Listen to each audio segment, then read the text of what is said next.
Hi, I'm Imogen Lamport from 16 Style Types. And I'm Jill Chivers from 16 Style Types. In this video we're going to talk about extroversion and introversion.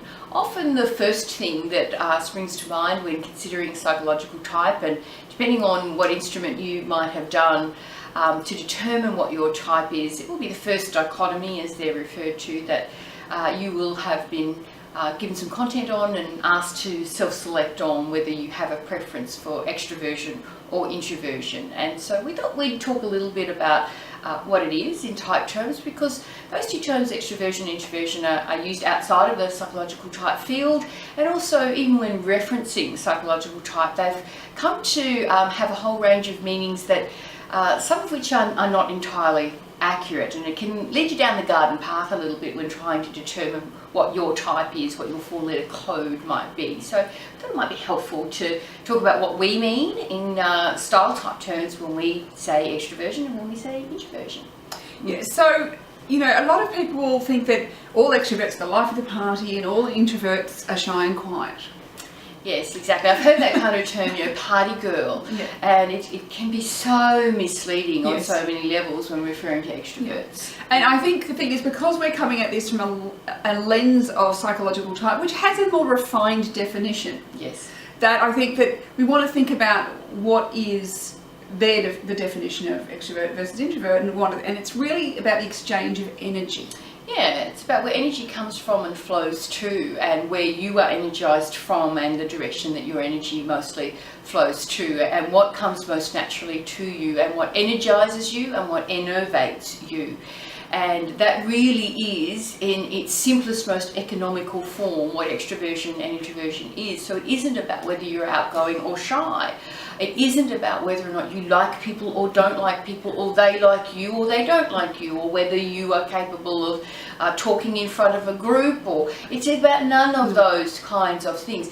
You do see some spin-off behaviours that can sometimes point to that, but we all know people who are wonderful presenters and yet they're introverts. We all know people that find parties difficult and yet they're extroverts. And so there's a whole range of things that have come to be synonymous with extroversion and introversion, which are in fact not.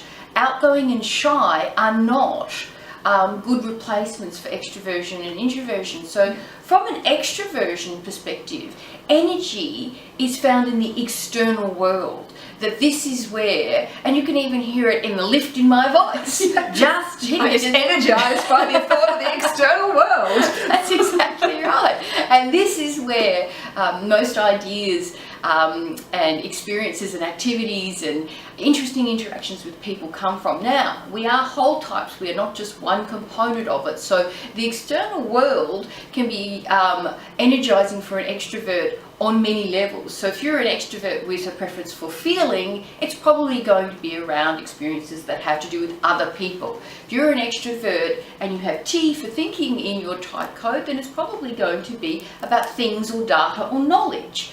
And so there's these kinds of nuances to it. Whereas introversion is about energy flowing in the internal world. And since Imogen has a preference for introversion, she actually understands introversion far much more than I ever will, even though we'll talk about balance in a moment, because she has a preference for introversion. Yes. And it's interesting, I've been, people have assumed I'm an extrovert quite frequently, and that's because when I'm talking about something I'm passionate about, what you're seeing is my extroverted side. You're animated. My animated, and I'm passionate, so I'm excited about it. And I don't have an issue speaking to people. I'm not socially awkward in that way, and I think that's where there is a lot of confusion. But I have friends who are extroverts, and I just read their Facebook pages and think, reading your page exhausts me. I understand that energy for me is very precious. Right. And I get my energy from going away and reading, spending some time alone, even things like I might go for a walk. Yeah. But by myself is where I'll get it. If I'm out with someone talking, when I'm not getting that same kind of rejuvenation and energy change. And so I'll know that that if I'm going to go to a party, or say I'm going to a conference, I can extrovert for days. But I know that before the conference and after the conference, I've got to have at least a couple of days where I'm really seeing no one. Right, yeah. Because I know that I'll need that recharge time. Yes. But I'm very energized by doing what is my introverted function, which is intuiting. So going inside myself and kind of coming up with thoughts and ideas and processes and new ways of doing things, and creating and visualizing and all those things. That's what and I can do that for. In fact, my daughter will say, she'll come home, she goes, you go to work at 8 in the morning and you don't finish until 6 at night, and I often don't stop for lunch for more than a few minutes because if I'm in this kind of flow, it's not sucking me dry at all. No. I can just go and go and go, and that's where it's about that energy. And I think exactly. That's really important. And it's interesting to say, my daughter, who has extroverted sensing as her primary function, she gets energy from moving. And if you ask her to sit still, that drains her. Yes. In a way that, 10 hours of gymnastics, more hours of, she could do that sort of stuff almost non-stop. So ES, either FP or TP, they often cannot think unless they're moving. So that's an interesting thing. A really interesting point that Imogen just raised is about where we get our energy from, and Imogen talking about introversion. What's important to recognise is built into our type code, and it is a code. It's a code that denotes a degree of complexity, and that's important to recognise that there's a depth and three-dimensionality to type that the more you explore, the more you appreciate that exists. And we all use both. This is why the term ambivert it's simply not necessary when you understand that within psychological type theory, it is assumed that we all have introversion and extroversion and we use them. It's a question of what is our primary attitude, extroversion or introversion, and what do we use for balance. And built into psychological type theory is this idea of psychological health, well-being and balance, and that comes from the opposite. Yes. So all introverts will use extroversion for balance, and all extroverts will use introversion for balance. But balance is really, really different to what energizes you. Because I use introversion as an extrovert for balance, but I don't use it as a thing that gets my energy up. No. And in fact, too much time alone, too much reflection, and I start to get tired. It starts to actually wear me out. And this is, of course, true for introverts who will say too much time with other people and it's draining, it's fatiguing. But as a balance point to all of this time inside my own head, it's incredibly necessary. Yeah. I still need to spend time with people. Yes. Otherwise, but I could spend less time than an extrovert. Yes. And it's interesting too when people often say, oh, I used to be an extrovert but now I'm an introvert, and I've heard that many times, and I think no, your body's a bit older and you've learned you can't burn the candle at both ends so much. You've learned that you need to do you need that balance. Yeah. Read our blog post here called Does Personality Change? The basic theory is that your personality doesn't change as such, but it develops. Yes. And that development is also built into the theory of psychological type, is that we're not a static thing that we get our stamp and there we are, we got our 4 letters and we never develop beyond that. We assume that there is a development to our type, and part of it is being drawn to our less dominant functions and attitudes. And of course, the older we get, the more life experiences we have, the more we recognise how valuable that balance can be. So Jill, when people say I'm struggling to decide between introversion and extroversion, so as an extrovert, what are some of the key things or key questions you might think about answering to go, am I an extrovert? So what are some common extrovert tendencies? Well, this idea of getting your energy from the external world, so thinking about a new situation that you're in, a new project that you're doing, either at work or in your personal life, a new hobby that you have, a new book that you're reading, any of those kinds of things. Think about what you want to do first. And one of the things that extroverts want to do is share. Share ideas, share experiences, hear what other people have to say. They want to engage in a participatory activity. They want something that is active. that engages them. Now that might be in a face-to-face, it might be a book club where you actually meet to discuss things, or it might be an online activity. It's something that gets you active. Active is a really good word to think of when it comes to extroversion and active participation and engagement with that activity. One of my favourite stories about extroversion and introversion came from a leadership program, and it was a woman who was an extrovert who she had light bulbs going on all over the place. She and a friend were driving away for the weekend, a few hours away from Melbourne. And she was saying she never realised what it was like to spend all this time in a contained space with an introvert until they kept going, and there was not a lot of conversation. And she became tireder and tireder as the journey wore on because there wasn't enough conversation, and she actually became concerned. She ended up saying to him, "Do we need to stop at a hospital?" And this is not understanding what introversion really looks like. She was concerned that something was wrong with him. But the effect that it had on her energy was what was really, really interesting. And of course, introverts can report the exact opposite. Being stuck in a car with so much talking. I've had introverts say, "I have wanted to leap out of a moving vehicle. It is so invasive, so disruptive to my internal well-being to not be able to have silence." Yeah. So I've noticed that sometimes you can spend some time with some extroverts who will be talking, and they don't even leave a space to have a thought. Like as an introvert, I need to have a space to have a thought. I need a bit of silence, even just a pause for a moment. So that can be something too where you go, it's very obvious that this person is an extrovert. And an unaware one. And maybe an unaware one where the energy, and that's where I think introverts can get drained by extroverts, because I'll just feel like you're just sucking the life out of me. Yes, and I've heard other introverts use terms like, "I feel devoured." The interaction, almost had this carnivorous quality to it. All of the space being taken up, and there was such an advancing energy coming from the extroverts that they felt this need to sort of shrink back. And that's exactly the kind of thing that can happen. It can almost be a visceral response. And this is where awareness can come into the picture on both sides of that particular dichotomy. But not all extroverts are the talky types. Yeah. It's just that, say my husband's an extrovert, but he doesn't talk all the time. No. But when he's trying to figure out a problem, he has to talk to me about it, and he has to talk through the steps and what he's thinking about doing and how he's going to go about solving it. Yes. And he doesn't actually need me to do anything much. No. I just actually need to be there as kind of a sounding board. Yes. So I think of that time. It really doesn't need me, to participate too much, but I need to be there because he can't figure out the way he's going to go around and find his solution without verbalizing it. And this is very typical of many extroverts. They really don't know where they're going to land. They really don't know what they think or feel from a conclusion perspective until they have talked it through. And sometimes they do need the input from other people, and sometimes they don't. Depending on the issue, I will say to my husband, "You don't actually need to listen, you just need to look like you're listening."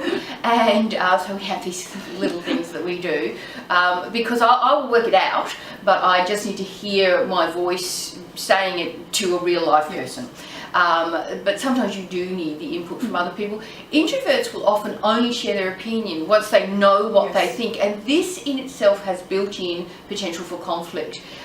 Because if you're an introvert and you are assuming others are communicating like you are, and someone starts here and they end up somewhere very different, they can be considered a bit of a flibbity-gibbet. Or I've been in corporate workshops where people have said, "I feel like extroverts are liars," where that kind of language is used, because where they end up is so different from where they started from. From the extrovert's perspective, this is normal. This is how we work it out. We talk it out loud, and of course we're going to end up somewhere different, and that's all good, isn't it?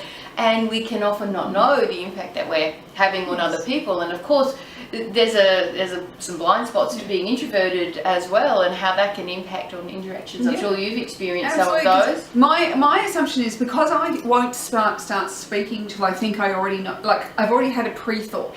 And this is why, particularly when you're having that extroversion, when there's a lot of talking and you don't even get a second to think, that can be really quite a difficult situation where you're going, I'm not even getting a little, it's even just a momentary headspace.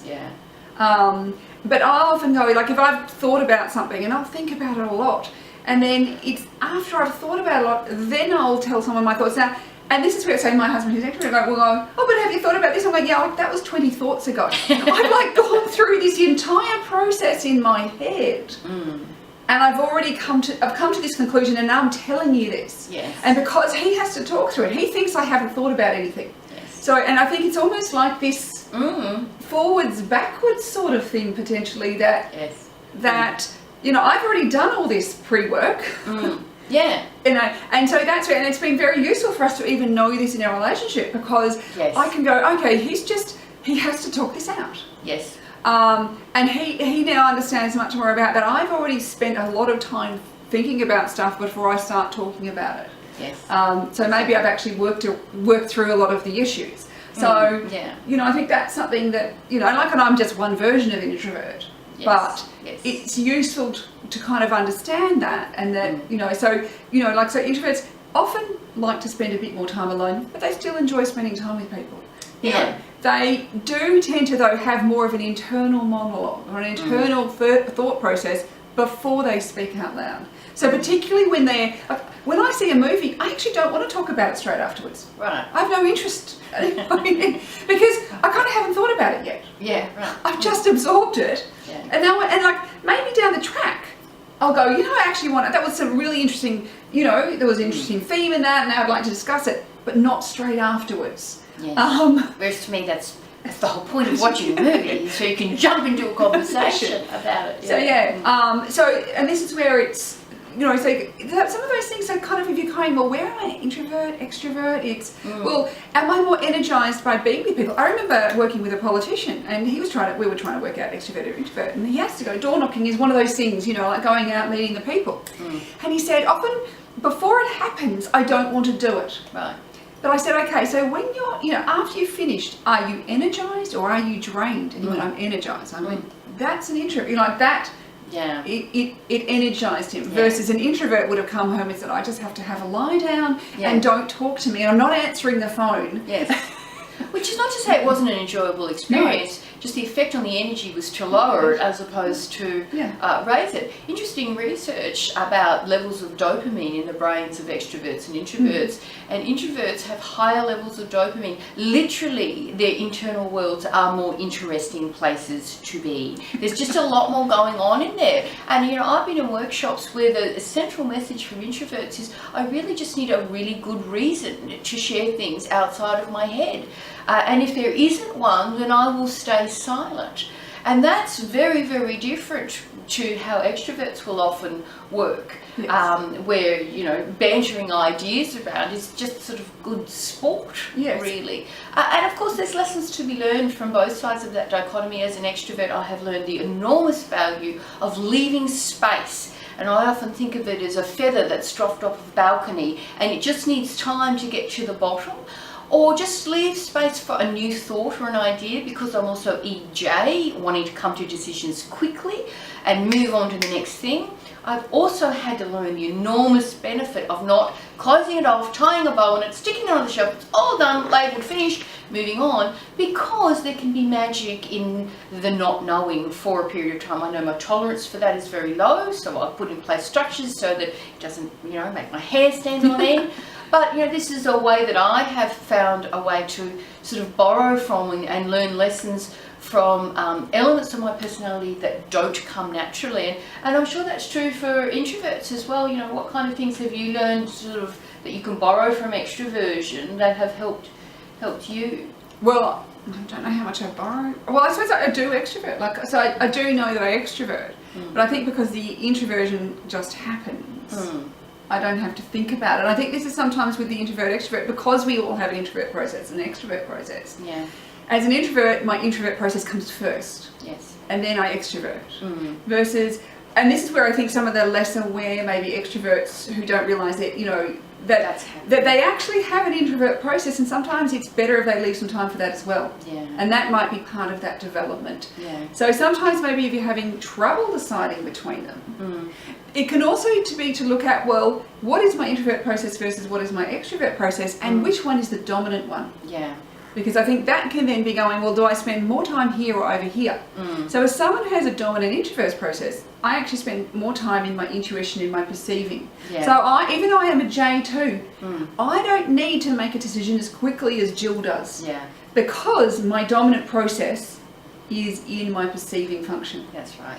And so therefore I can spend a bit more time there before, but I still have what I call as like an itch to scratch, where I've still got to close things off, but it's not such a driver. It's not, I've got to go there straight away. And so that can also be something to think about, is to have a read about those kind of your dominant and your auxiliary functions and go, well, which one for me, because that will often be the thing that tells you. Because we are both extroverting and introverting. Absolutely. So have a think about your own preferences and where you are energized, and what you use for balance, because this whole idea that, you know, I use both is absolutely true, but according to this theory, one will be your primary attitude, your go-to attitude. In fact, you may be using it so unconsciously that you're not really aware that that's what's happening. So shining a bit of conscious awareness of it can help. And what are you using for balance? That can be a good way of allowing yourself to have both, but recognizing that one of them will be dominant for you. So we hope you found this useful and helpful for you as you consider your own extroversion and introversion preferences.